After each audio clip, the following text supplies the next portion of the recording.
कि उसके साथी हैं, उसके वालिदैन के साथी हैं, उसकी माँ के साथी हैं, जो अलग अलग रिश्ते में हैं, वो नहीं छोड़ता।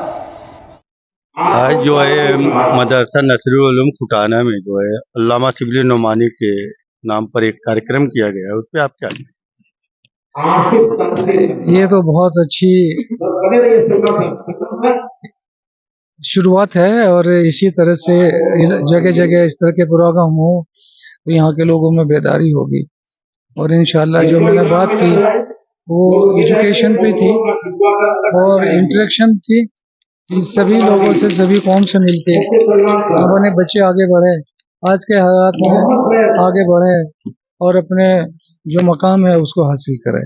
हमारे चैनल के जरिए जो है इस मौके पर आप नौजवानों को क्या पैगाम देना चाहते हैं? भाई मुझे तो बहुत खुशी हुई कि आप यहाँ कितनी दूर से आए और आजमगढ़ में यहाँ पे ये सारे प्रोग्राम कवर कर रहे थे।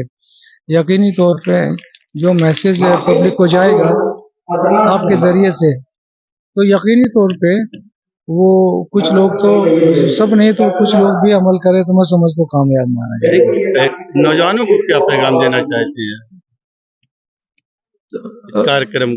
हाँ, कार्यक्रम मैंने बताया कि बहुत ही कामयाब कार्यक्रम है और बहुत ही अच्छा लगा नई जगह नए लोगों से बात करना और उनको ये बताना कि तालीम में जो बाधाएं हैं वो फंड्स की हैं, कमी की हैं, तो उसके लिए कोई भी तरीका हो, अपने बच्चों को पढ़ाना है, कोई अच्छा बच्चा है पढ़ने में तो बाकी लोग भी मदद करते हैं। तो ऐसा नहीं कि पैसा नहीं है कोई पढ़ाता नहीं। मैं बहुत लोग को जानता हूँ जो बच्चों को अडॉप्ट कर लिए, उनको आला तालीम दे रहे हैं। तो इंशाल्लाह इसी तरह से सोच बढ़ेगी, जगह जगह प्रोग्राम हो इसी तरह के हो। और दूसरी बात यह कि हमें गैर बिरादरी से, गैर कौमों के बीच में इंटरेक्शन होना ज़रूरी है, जिससे कि आपकी पहचान हो और ईद बकरीद में उनको बुलाएं अपने घर, हमारे बच्चे सामने उनके बच्चों के साथ खेले तो उनके अंदर एक कॉन्फिडेंस पैदा होगा। तो चूंकि वो दूर रह के तो गैप ही बढ़ता है ना, उसमें शक की बुनियाद ज़्यादा पैदा होती है। हम चाहते हैं कि सबका मुल्क है, मिलजुल के जो है हम इसकी तरक्की करें। हमारा तो रसूल भी ये कहते हैं, हुब्बुल वतनी का जिक्र है कि हमें तो अपने वतन से मोहब्बत करनी है, हमें अपने वतन को बढ़ाना है। जी बहुत बहुत शुक्रिया। ठीक है, बहुत शुक्रिया। आज अल्लामा शिबली नोमानी के कार्यक्रम में आप आए हुए हैं, तो यहाँ जो है यहाँ जो लोग बैठे हुए हैं तलबा, उनको क्या पैगाम देना चाहते हैं, उनके गार्जियन को क्या? जी, सबसे बड़ी बात तो ये है कि इस तरह के मुकाबला जाती प्रोग्राम होने चाहिए। ब्रेनियक बैटिल ने जो एक बुनियाद रखी वो बहुत अच्छी थी, क्योंकि आप देख रहे हैं कि हर साल इसमें जो है तादाद बढ़ती जा रही है, अलग अलग स्कूलों से, इदारों से बच्चे इसमें शामिल हो रहे हैं। तो एक तरह से उसमें फिल्टर होके जो सलाहियतें वो सामने आएंगी और बच्चों के अंदर एक हौसला भी पैदा होगा, एक जज्बा पैदा होगा कि वो बढ़ चढ़ के इल्मी मुकाबलों में हिस्सा लें। ये तो एक पहला पायदान है। यहाँ से फिर वो आला तालीम का भी सफर करेंगे, उनके अंदर शौक बेदार होगा। और जो गार्जियंस हैं, जो उनके जो है जिम्मेदारान हैं, मैं उनको ये कहना चाहूँगा कि अपने बच्चे की हौसला अफजाई करें और जो माशी मुश्किलात भी पैदा हो रही हैं तो उसके लिए भी तैयार रहें और तालीम के लिए जितना खर्च कर सकते हो करें, क्योंकि आइंदा यही बच्चे आपका मुस्तकबिल हैं, कौम का मुस्तकबिल है, मुल्क का मुस्तकबिल है। अगर ये आला मकामात पर जाएंगे, वदों पर फायज होंगे, तो एक नई जो है समत, एक नई दरियाफ्त होगी और मुल्क भी तरक्की के सफर पर चल पड़ेगा। सिर्फ कॉलेज के पढ़े हुए बच्चे आला मकाम हासिल कर सकते हैं या मदरसे के भी पढ़े लड़के? इसमें देखिए कोई मदरसे और कॉलेज की तफरीक नहीं है। मैंने कहा ना कि जैसे कि अभी प्रोफेसर साहब ने भी बताया कि यहाँ पर हिंदुस्तान खास तौर पर एक गंगा जमनी तहजीब का गवारा रहा है ये मुल्क, और यहाँ पर बिला तफरीक कौम, मिल्लत, मजहब, हर तबके के लोग। हाँ, एक बात है कि इस वक्त जो हालात ऐसे हैं कि जो माशी कमजोरी है, तो ऐसे में हमें वसाइल पैदा करने होंगे, रिसोर्सेज जनरेट करने होंगे, और जो भी सूरत पैदा हो सके हमें रिसोर्सेज मुहैया कराने पड़ेंगे। और जो बच्चे अपनी सलाहियत उनके अंदर है, जो आगे बढ़ना चाहते हैं, उनकी जो मुमकिन मदद हो जिस सतह पर करनी होगी, तो वो जाहिर सी बात है कि जब बुनियाद मजबूत हो जाएगी तो वो आगे इंशाल्लाह बहुत कामयाब होंगे और मुल्क की तरक्की में उनकी भी जो है खिदमत होंगी। जी जी जी। ठीक है मदरसे बस से नहीं, कोई बात नहीं।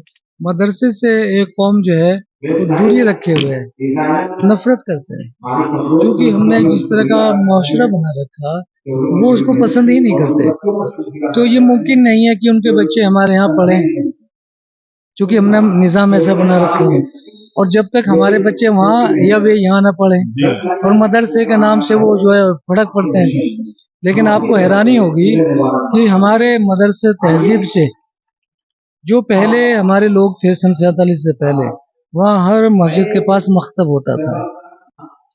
उस मकतब से पढ़ने वाले सभी कौम के लोग थे, बड़े बड़े लोग थे, खासतौर से राजेंद्र प्रसाद पहले नॉन मुस्लिम थे जो मकतब से पढ़े। और जो सिखों ने हम ही से लिया, गुरुद्वारे के पास सीनियर सेकेंडरी स्कूल बनाया, और वो उन्होंने अपने दीनी तालीम ली, और बाद में वहीं से साइंस, मैथमेटिक्स, इंग्लिश वगैरह सब पढ़े। आज सिखों के लड़के हर एक फील्ड में हैं, मगर अपने मजहब पे हैं। तो हम क्यों नहीं हो सकते? हम अपने मजहब के साथ रह के हम सब कुछ क्यों नहीं बन सकते? हम जो तो यही बनेंगे या वो बनेंगे, ये तो कोई मसला नहीं हुआ ना। दीन तो साथ साथ चलेगा भाई। हाँ, मैं प्रोफेसर हूँ, साइंटिस्ट हूँ, IAS PCS को किसी के तबादले के तहत है, साइंटिस्ट नहीं है, प्रोफेसर नहीं है। उसको तो साइंस से है, एक लैब में काम करता है, एक जगह पर काम करता है, इंस्टीट्यूट में, उसको कहाँ ट्रांसफर करेंगे? अब APJ कलाम को ले लीजिए, अब तो किसी को नहीं मालूम होगा उबैद अहमद सिद्दीकी बस्ती के रहने वाले थे, वो दुनिया के बेहतरीन साइंटिस्ट से किसी को पता ही नहीं है। इसी तरह से वसीम अहमद थे, वो मलेरिया पर रिसर्च किया, आपको पता ही नहीं। आप MLA को तो सब जानते हैं, उसको मिनिस्टर बना दिया तो आप वाह वाह करते फिरते हैं। आप वाइस चांसलर को हमने देखा हमारे साथ से निकल जाते हैं। आप पढ़े लिखे की यहाँ तरजीह नहीं है, ठीक है। तो ये मतलब मेरा कहने का, हमारे लोगों को आगे बढ़ना है इंशाल्लाह।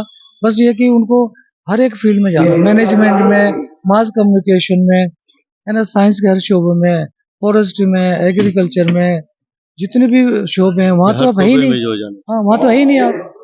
देखो, ठीक है, अच्छा, अल्लाह हाफिज। बताइए कि आज जो है मदरसा नसीरुल उलूम में जो है अल्लामा शिबली नुमानी पे कार्यक्रम हो रहा है, उस पर आप कुछ क्या? हाँ, ये कार्यक्रम हो रहा है, उसके लिए हमको जो खुशी है वो तो है ही है, लेकिन हम समझते हैं कि ये पूरे गांव नहीं, पूरे इलाके के लिए एक बहुत ही अहम एक ये प्रोग्राम है। और इसकी अहमियत ये है कि हमारी जो नई नस्ल आने वाले, उसके अंदर इल्म का शौक कैसे पैदा किया जाए, और यही नहीं बल्कि एजुकेशन में वो कितने टॉप के मुकाम पे पहुँचे, ये उसकी कोशिश है। और खुशी की बात यह है कि मदरसे के अंदर उन बच्चों ने किया है जो कॉलेजों से निकले हैं, और वो अपनी कहीं अपनी खिदमत अंजाम दे रहे हैं, लेकिन उन नौजवानों की ये मुबारकबाद के मुस्तहक है कि उन्होंने ये सोचा कि मदरसा और कॉलेज जो भी हैं, जो भी इदारे हैं, इन सब को लेकर चलना है, और एक तालीम का जो गिरता हुआ मेयार है उसको किस तरीके से उठाया जाए, और मुल्क की तामीर तरक्की में, देखिए मुल्क का हम पे फर्ज है, कर्ज भी है, ये हम इस मुल्क में पैदा हुए हैं, यहाँ की मिट्टी पे हैं, तो हमारा फर्ज है दीनी भी और अखलाकी भी कि हम इस मुल्क की तरक्की और तामीर के लिए सारी कोशिशें करें। उन कोशिशों में जो सबसे बड़ी चीज़ होती है वो तालीम की है। मुल्क के हालात जो हाँ, मुल्क के हालात देखिए, हर जगह दुनिया में हालात बनते बिगड़ते रहते हैं। हमेशा दो ताकतें रही हैं, एक खैर की और एक शर की, एक बुराई की एक अच्छाई की। अब मुल्क के मौजूदा हालात बज़ाहिर हम लोगों को अच्छे नहीं लग रहे हैं, इसलिए कि यहाँ इंसान की कीमत कम हो गई है, और पैसे की और वक्ती मफादात की जो है वो ज़्यादा पूछगछ हो रही है। तो जब माशरे में, समाज में सिर्फ पैसे की बालादस्ती रहेगी तो जो सलाहियतें हैं उनको निखरने का मौका नहीं मिल पाएगा। चैनल के द्वारा आप यही हमको आवाम को ये कहना है कि अपने बच्चों को, पहली चीज़ तो ये है कि अपने बच्चों को तालीम से आरास्ता करें, एजुकेशन दिलवाएं, हर हालत में, पेट काट के हो, कैसे भी हो, अपने तमाम खर्च को रोक कर अपने बच्चों को बेहतरीन से बेहतरीन तालीम दिलवाएं, और इस मकसद के साथ कि ये बच्चे आगे चल के मुल्क के अच्छे नागरिक, अच्छे शहरी बनेंगे, और जब अच्छे शहरी बनेंगे तो मुल्क की नेकनामी सारी दुनिया में होगी। तरक्की उसी नेकनामी से होती क्या कुरान और साइंस एक जगह हो सकता है। कुरान और साइंस का अलग होने का कोई सवाल ही नहीं है। कुरान को आप पढ़ जाइए तो कुरान तो हिदायत की किताब है, और हिदायत किससे हासिल होती है? अक्ल से। साइंस का मतलब क्या है? अक्ल। जितना कलाम पाक में जितना कहा गया, दुनिया की किसी किताब में नहीं कहा गया कि तुम सोचते क्यों नहीं हो, तुमको शऊर क्यों नहीं है, तुम अपने अक्ल का इस्तेमाल क्यों नहीं करते हो। अब इतनी बार कहा गया कि हम बयान भी नहीं कर सकते। तो ये कुरान तो सिर्फ अक्ल को पैगाम देता है और अपील करता है अक्ल से। तो साइंस और उसमें कोई फर्क नहीं। है? अल्लामा शिबली नोमानी के जो कार्यक्रम कराया जा रहा है क्या आपका?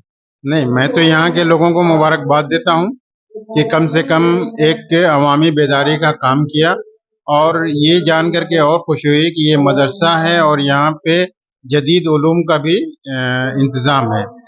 अल्लामा शिबली के हवाले से हम जानते हैं कि अल्लामा शिबली नोमानी बहुत बड़ी शख्सियत है इस शहर के लिए, बल्कि पूरे हिंदुस्तान के लिए। वो अपने इल्म की बुनियाद पे या अपनी तालीमी लियाकत की बुनियाद पे अलीगढ़ गए। उस ज़माने में जब 27 साल की उम्र थी, सर सैयद अहमद ख़ान की खिदमत में एक अरबी कसीदा लिख के ले गए थे, और इतनी ज़्यादा उनकी शख्सियत से मुतअस्सिर थे कि वो उन्होंने इल्मी काम जो किया था या इल्म बेदारी की जो मुहिम चलाई थी, उससे वो बहुत मुतअस्सिर थे। और फिर वहाँ जा कर के सिर्फ 27 साल की उम्र में शिबली नोमानी प्रोफेसर बने अरबी के और फारसी के।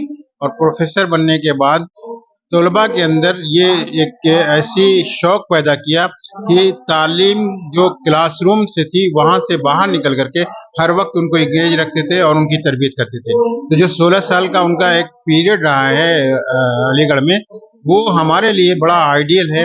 और अगर हम मुताला करते हैं और जब उनको देखते हैं, उन्होंने एक नज़्म लिखी थी सुबह उम्मीद के नाम से मसनवी, उस मसनवी को बहुत ज़्यादा तारीफ की है उर्दू में बहुत सारे लोगों ने। जैसे हाली ने भी एक मसनवी लिखी थी मद्दुजज़ इस्लाम के नाम से, जिसे मुसद्दस के नाम से कहा जाता है। तो कलीमुद्दीन अहमद ने कहा था कि उससे भी अच्छी नज़्म। तो एक फिक्र थी कि हमारी कौम जो है बेदार हो जाए और लोग तालीम की तरफ मुतवज्जे हों, इसी के लिए पूरी ज़िंदगी उन्होंने वक्फ कर दी थी। और जो सोबतें हासिल की थी उसका हम इमेजिन भी नहीं कर सकते थे। जैसे मौलाना ने कहा था कि लाहौर गए थे, तो लाहौर में जो फजलुल हसन साहब थे, वो उनकी इतनी दूर गए थे तालीम हासिल करने के लिए। उन्होंने कहा मेरे पास वक्त नहीं है। तो उन्होंने कहा कि अच्छा, आप जब जाएंगे स्कूल तक और जब आएंगे उस दरमियान में आपके साथ पैदल चलूंगा पालकी पे, और उतनी देर में मैं आपसे सबक सीखता रहूंगा, पढ़ता रहूंगा। तो ये जो कुर्बानी थी या जज्बा था, या जो दिल में एक आग लगी हुई थी, या जो एक पूरे तहरीक चला दी थी उन्होंने, और उस जमाने में जो भी तहरीकें थी, इतना नदवा जो उन्होंने कायम किया, आप जान रहे हैं नदवा को। यहाँ खुद सरायमीन यहाँ से लगा हुआ है, यहाँ पे मदरसतुल इस्लाह के वो एक तरह से सरपरस्त थे, या जो भी इदारे थे, कहीं भी एजुकेशन का नाम ले लिए वो दौड़े चले जाते थे। तो बड़ी बेदारी का काम किया है और बहुत काम किया है। चैनल के द्वारा क्या पैगाम देना? नहीं, मैं यही पैगाम देना चाहता हूँ उन नौजवानों को भी और उनके वालिदैन को भी कि अगर आपके पास पैसा है तो अपने बच्चों को पढ़ाइए, और नहीं है तो उसका इंतजाम करके पढ़ाइए। आप अपने गहने बेच दीजिए, खेत बेच दीजिए, कोई और चीज बेशकीमती बेच दीजिए, तालीम से बढ़ पढ़ाई नहीं, जदीद तालीम देखिए 1864 में सर सैयद अहमद खान ने साइंटिफिक सोसाइटी गाजीपुर में कायम की। आप तस्वूर कीजिए उस जमाने में साइंस का नाम कोई नहीं सुनता था। साइंटिफिक सोसाइटी उस जमाने में कायम की थी जब 1864 था, जब समझिए कि शिबली नोमानी की उम्र मुश्किल से 10 साल थी, तो 10 साल से भी कम थी, 57 में पैदा हुए थे। उस जमाने में सैयद की ये फिक्र थी कि हमें जदीद उलूम हासिल करना चाहिए, साइंसी उलूम हासिल करना चाहिए, और हमें जमाने के साथ चलना चाहिए। दीनी तालीम को छोड़ना नहीं है और जदीद तालीम से आरास्ता होना है। ऐसा नहीं कि जैसे जदीद तालीम हम हासिल कर लें तो अपने दीन से बेगाना। शिबली नोमानी का सबसे बड़ा कारनामा यही है कि वो चाहते थे कि जदीद उलूम के साथ जो हमारा मशरकी उलूम है उससे हमारा रिश्ता टूटे न, हम इंसान भी रहें और एक अच्छे तरक्की याफ्ता इंसान भी बने। बहुत शुक्रिया आपका। अल्लामा शिबली नोमानी के कार्यक्रम में आए हैं, तो हमारे चैनल के द्वारा यहाँ के नौजवानों को क्या पैगाम देना चाहिए? देखिए, इस बस्ती में आना मेरा अकीदत के तौर पे भी है। मेरे शिबली कॉलेज के उस्ताद प्रोफेसर अशफाक आज़मी साहब रहमतुल्लाह अलैह मेरे उस्ताद थे। मुझे जब मालूम हुआ कि इस गांव में मदरसा नासिरुल उलूम में ये प्रोग्राम हो रहा है, तो मैं अकीदत में आ गया और मुझे आके यहाँ बेहद खुशी हुई। मज़ीद खुशी ये हुई यहाँ इस गांव में کہ بہت کم ایسا موقع ہوتا ہے کہ ہمارے پروگرام میں خواتین بچیاں وہ کثیر تعداد میں شامل ہوتی ہیں. یہاں جو علامہ شبلی نعمانی برینک بیٹل کے بینر پر یہ پروگرام کرائے گئے اور اس کے تعلق سے یہ پروگرام منعقد ہوا، جس میں میری یہ بہت خوشی ہے کہ بچیوں نے اور خواتین نے، ماؤں نے، ٹیچرز نے، معلمات نے بڑی کثیر تعداد میں شرکت کی. اور میں سمجھتا ہوں کہ اس کی پیروی تمام لوگوں کو کرنا چاہیے. ہر بستی، گاؤں، شہر جہاں بھی پروگرام ہو، ہمیں خواتین کو، عورتوں کو ضرور شامل کرنا چاہیے. تعلیم کے لیے، زبان کے لیے یہ ضروری ہے. میں مبارکباد دیتا ہوں پٹھانہ کے لوگوں کو، اور خاص طور سے مدرسہ نصیریہ کے مفتی اشرف صاحب کو کہ انہوں نے بہت اچھا پروگرام کیا، اور خاص طور سے خواتین کو اس میں بہت بڑا حصہ لیا. ان کا میں شکریہ.